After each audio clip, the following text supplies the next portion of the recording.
Today's lesson is on cells. This is the first of a few videos about cells. All cells have certain characteristics. They are all surrounded by a plasma membrane, also known as the cell membrane. They all have cytosol. Cytosol is the semi-fluid substance within the membrane. If there are organelles in it, which usually there are, we refer to it as cytoplasm. So more commonly, we are going to refer to cytoplasm and not cytosol. All cells contain chromosomes, which have genes in the form of DNA, and all cells have ribosomes, which are small organelles that make proteins using the instructions from the genes or from the DNA. So these are characteristics that no matter what type of cell it is, they all share them. There are two different types of cells. There are prokaryotic and there are eukaryotic cells.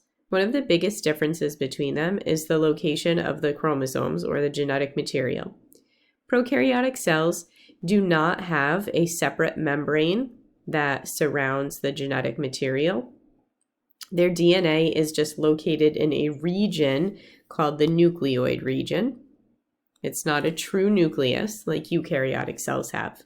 Eukaryotic cells have their genetic material enclosed in a membrane-bound organelle called the nucleus, as pictured here. So you can see that nucleoid region right there. It's not surrounded by anything else, no membrane around it. And then here in the eukaryotic cell, we have the nucleus in the center here, where the genetic material would reside, but there is a defined nucleus there. So that's a big difference between prokaryotes and eukaryotes. Eukaryotic cells are generally more complex than prokaryotic cells. Within that cytoplasm, not only do they have the nucleus, but they have a variety of other membrane-bound organelles, which we're going to discuss in the future presentations here. Each of those has a specialized structure and specialized function to go with it. And generally, they are bigger in size than prokaryotic cells. So here's an image. It's not a real cell. It's an animation or a drawing of an actual eukaryotic cell. And here's another depiction. This one would be of an animal cell. Animal cells have just a membrane around them. They do not have a cell wall. And there's a couple other differences here that we're going to talk about when we talk about more of these organelles. And then there's a plant cell. These are both eukaryotic, right? Animal cells and plant cells are eukaryotic.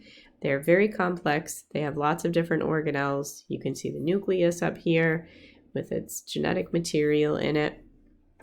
Its cell wall, that's a defining feature of a plant cell. Very complicated.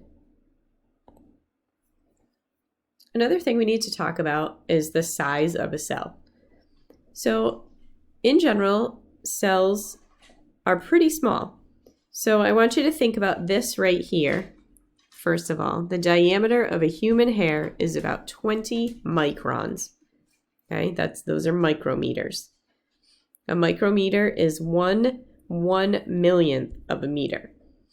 So the smallest bacterial cells are anywhere from 0.1 to 1 micron.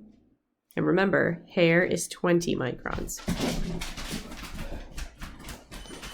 Most bacterial cells range from 1 to 10 microns in size. And then eukaryotic cells in comparison range from 10 to about 100 microns in size.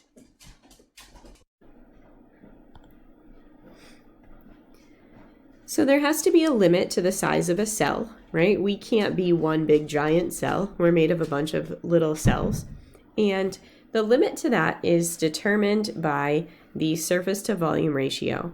As a cell gets bigger, its volume increases faster than its surface area. So in general, smaller objects have a greater ratio of surface area to volume. And you can see in this diagram here that this tiny little cube right here has a 6:1 surface area to volume ratio. And then this big giant cube here has a 1-to-1 ratio, approximately. It's not exact. And then here we have this cube, the same cube, but broken into these smaller cubes, and we're back to our 6-to-1 ratio. So why is a huge single-celled creature not possible? Just want you to think about that for a minute.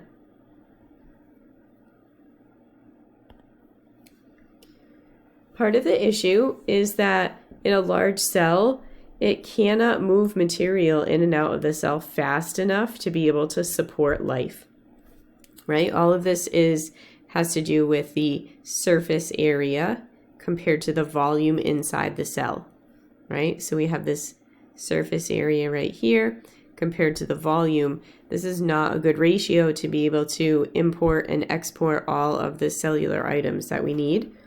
So this becomes a problem. So as a result of that, we have multicellular organisms. So instead of just being one big giant cell, now we have many, many smaller cells, right? And those smaller cells all have their own surface area, which allows more materials to pass through that cell membrane. Okay, so the size of a cell really has a lot to do with the surface area and how much membrane is there for molecules to pass through it. So there are other challenges that go along with this that we're going to talk about as we move forward. What do you think some of the biggest challenges are now that we have a multicellular organism? What do those cells need to be able to do that this one cell all by itself does not have to do?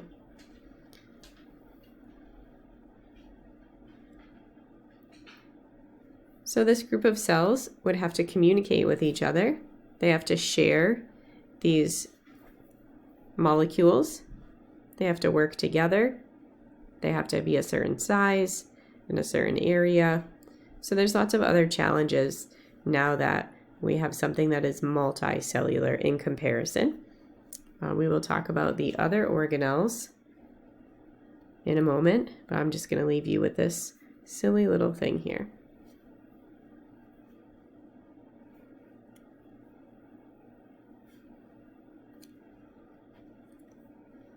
Hope you enjoyed it.